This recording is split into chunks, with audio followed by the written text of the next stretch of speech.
பேதாசுதன் பரிஸ்டாவின் பெயராலே ஆமேன். மரியே வாழ்க என்றடை வார்த்தை. ஆனால் அங்கிருந்த சிலர் கோபமடைந்து, இந்த தைலத்தை இவ்வாறு வீணாக்குவதேன்? இதை 300 தென்னாரியத்துக்கும் மேலாக விற்று ஏழைகளுக்கு கொடுத்திருக்கலாமே என்று தங்களுக்குள் பேசிக்கொண்டனர். Some of the people there became angry and said to one another, what was the use of wasting the perfume?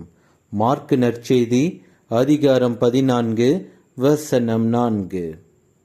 இந்த உலகத்தில் நீங்கள் எதை செய்தாலும் உங்களை விமர்சனம் செய்பவர்கள் இருந்து கொண்டே இருப்பார்கள்.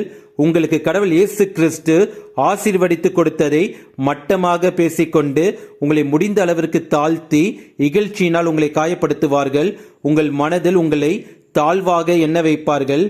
எதையும் நீங்கள் பொருட்படுத்தாமல் புனித மடலேன் மரியம்மாள் போல உங்களுக்கு கடவுள் இயேசு கிறிஸ்து ஆசீர்வதித்து கொடுத்த வாய்ப்பை நன்றி உள்ளத்தோடு ஏற்றுக்கொண்டு பிறர் பொறாமையால் சொல்லும் வஞ்சக பேச்சுகளை ஏற்றுக்கொள்ளாமல் உங்களுடைய கடமையை நீங்கள் சரிவர செய்து கொண்டு வாழ்ந்தீர்கள் என்றால் உங்கள் வாழ்வில் நம் கடவுள் இயேசு கிறிஸ்து அளித்த அனைத்து வாய்ப்புகளும் செல்வங்களும் திறமைகளும் உங்களுக்கு பன்மடங்காக பயன் தரும்.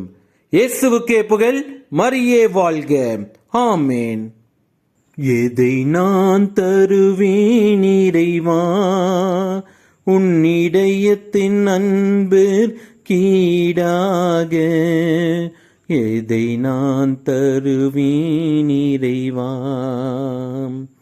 கூரை நான் செய்தேன் இறைவா, பாவக்குழியில் விழுந்தேன் இறைவா, கூரை நான் செய்தேன் இறைவா, பாவக்குழியில் விழுந்தேன் இறைவா, கரையாம் பாவத்தை நீக்கிடவே, கரையாம் பாவத்தை நீக்கிடவே நீ கல்வாரி மலையில் இறந்தாயோ. எதை நான் தருவேன் இறைவா, உன்னிடயத்தின் அன்பு கீடாக.